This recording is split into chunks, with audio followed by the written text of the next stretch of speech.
Obrigada, senadora Fátima, presidenta da mesa,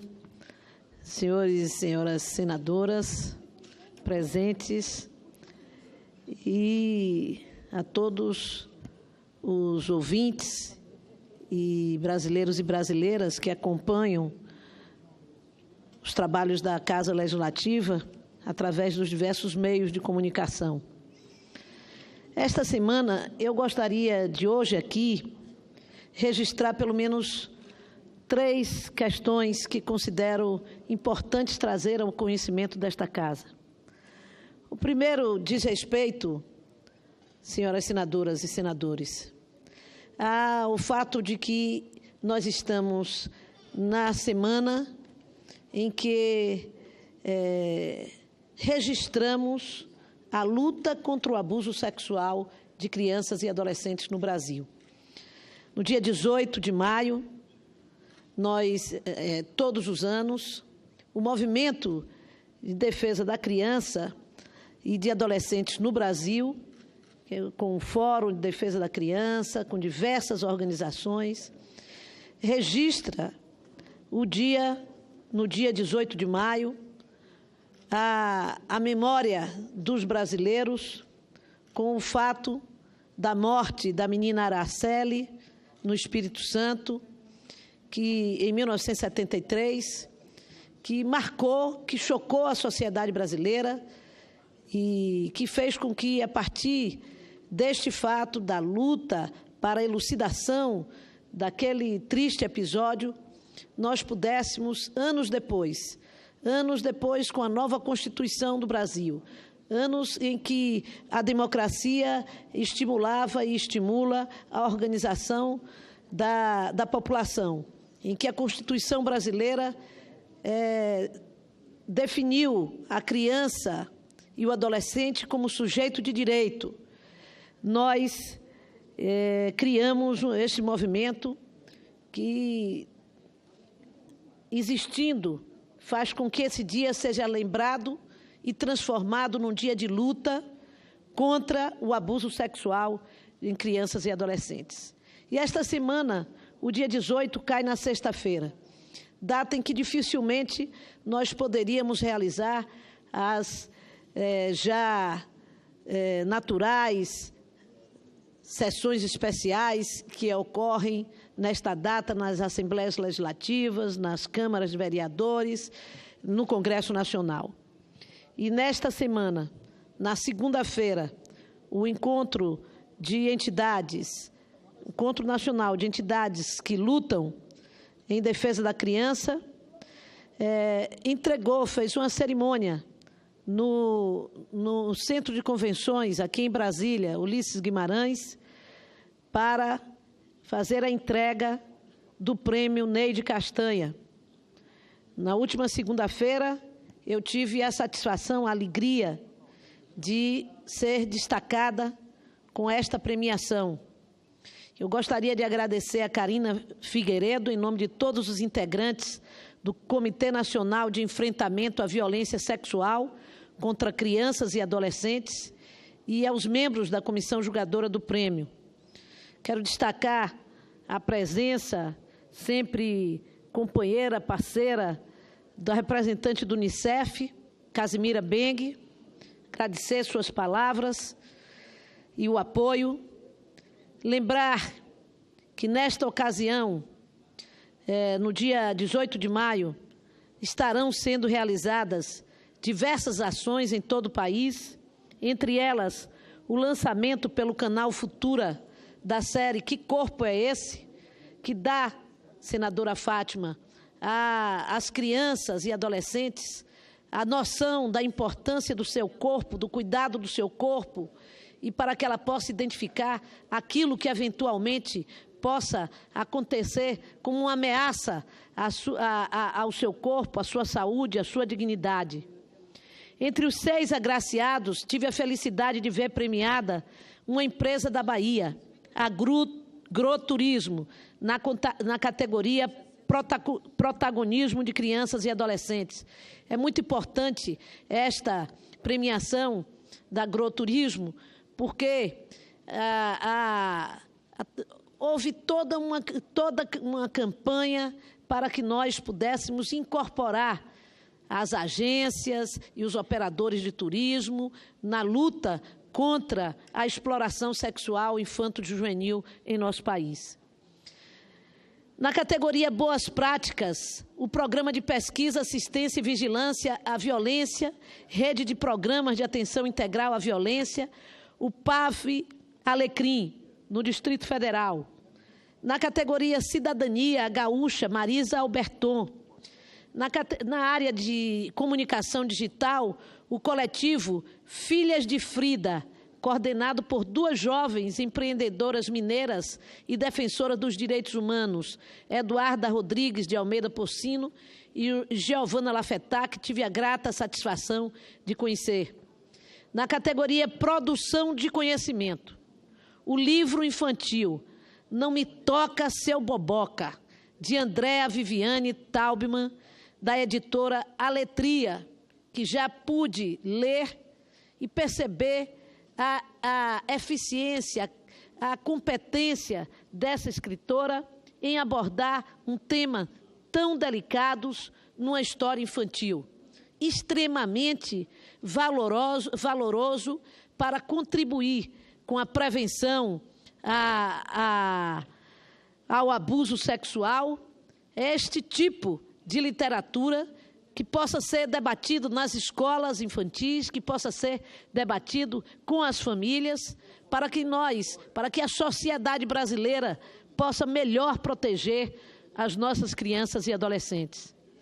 Na categoria, finalmente, de responsabilidade social, a Fibria Celulose S.A.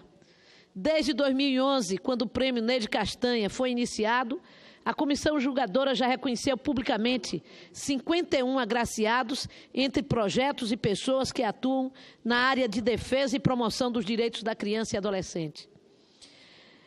Neide Castanha foi uma reconhecida defensora dos direitos humanos que dedicou parte de sua vida a lutar contra a violência a que são submetidas crianças e adolescentes no Brasil, com forte atuação no enfrentamento da violência sexual contra este público. Participou ativamente do processo de construção do Estatuto da Criança e do Adolescente, da criação do Plano Nacional de Enfrentamento à Violência Sexual contra Crianças e Adolescentes,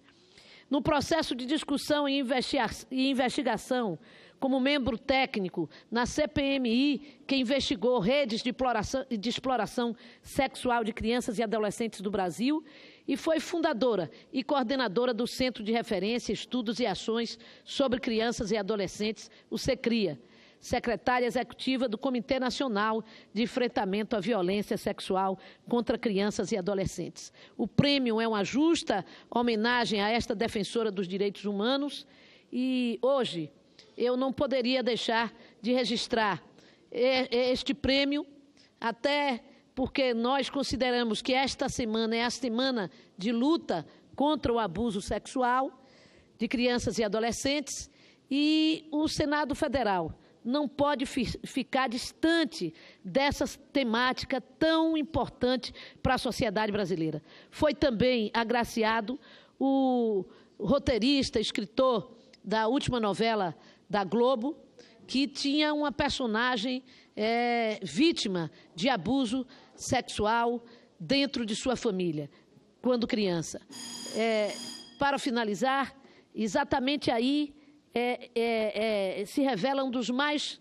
dos sintomas mais cruéis desse crime, que é justamente o fato dele ocorrer no meio da família, o criminoso ser alguém da confiança da criança, ou amigo da família, ou próximo que se aproxima e que usa da confiança para abusar sexualmente desta criança. Portanto, mais uma vez, quero registrar aqui o meu apoio a esta luta e a minha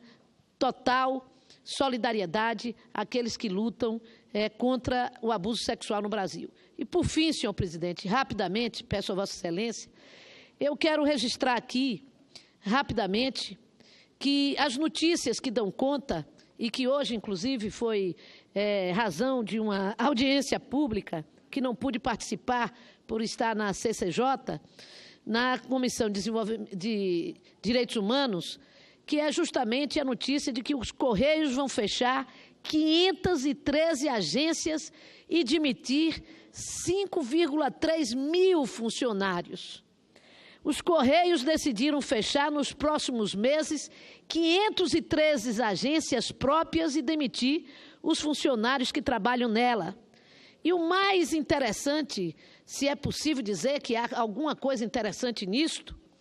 é que o presidente dos Correios revela que está muito chateado pelo vazamento da notícia. Porque, na verdade, essa decisão, senador Lindbergh, foi tomada numa decisão fechada de diretoria e sigilosa. Como se fosse possível, senador Paulo, fazer esse sigilo sobre algo que é público. Os Correios pertencem ao Estado brasileiro. Portanto, não pode se tomar uma decisão de fechamento de agência e de privatização, que é o que está a caminho dos Correios, desta empresa de Correios, sem o conhecimento da sociedade brasileira, sem um amplo processo de debate e sem, portanto, que as casas legislativas, como instrumento de representação do povo brasileiro, possa se pronunciar sobre isso. E eu quero aqui me pronunciar reprovando a atitude do presidente, que certamente se acha dono dos Correios e não presidente em exercício, que planeja o seu fechamento, que planeja a privatização desta empresa, juntamente com tantos outros presidentes de empresas brasileiras que se preparam nesse momento para vender o patrimônio público da forma mais desavergonhada possível. Assim, se prepara e já tem parecer na Câmara dos Deputados o projeto que privatiza a Eletrobras, o sistema elétrico do Brasil, o sistema de energia elétrica do Brasil, incluindo nele a Chesf, a Petrobras, cada dia mais ameaçada pela sanha avassaladora do seu presidente Pedro Parente em rapidamente destruir esta estatal na sua inteireza para facilitar o processo de privatização da mesma, o anúncio dos bancos públicos a serem privatizados e, mesmo chegando ao fim, já em um fim que espero próximo, e já se apresenta próximo, o governo do presidente Temer, no entanto, quer passar para a história do Brasil como o governo mais entreguista que passou nesta nação. E nós não podemos permitir isto. Nós temos que dizer que aqui no Senado e na Câmara Federal estaremos todos aqueles que amam este país, que têm um mínimo de sentimento de amor a esta pátria, não podem permitir que este crime contra o povo brasileiro seja perpetrado. E nós estaremos aqui enfileirados, senador Lindbergh, mais uma vez, para impedir que o Senado, esperamos que o Senado, desta vez, não se dobre a esse tipo de pretensão do governo. Nós vimos aqui, recentemente, ontem, Vossa Excelência, inclusive, citou, nós assistimos juntos o filme O Processo, o filme que conta aquele momento dramático que viveu o Senado e a Câmara dos Deputados, o Congresso Nacional, com a cassação da presidente Dilma. E, olhando retrospectivamente, nós, infelizmente, temos que aqui concluir que tudo aquilo que nós dizíamos que ia acontecer, não só aconteceu, como aconteceu de forma muito mais profunda, muito mais rápida, muito mais cruel, que foi a aprovação da reforma trabalhista, o anúncio e o avanço do debate sobre uma reforma da Previdência, também ameaçadora para o povo brasileiro, e agora, cada vez mais próximo, o projeto de privatizações entregando o patrimônio público. Muito obrigada, senhor presidente. Obrigado, senadora Lídice da Mata. Dando prosseguimento aos nossos oradores inscritos, passo a palavra ao senador Lindbergh Farias, PT do Rio de Janeiro.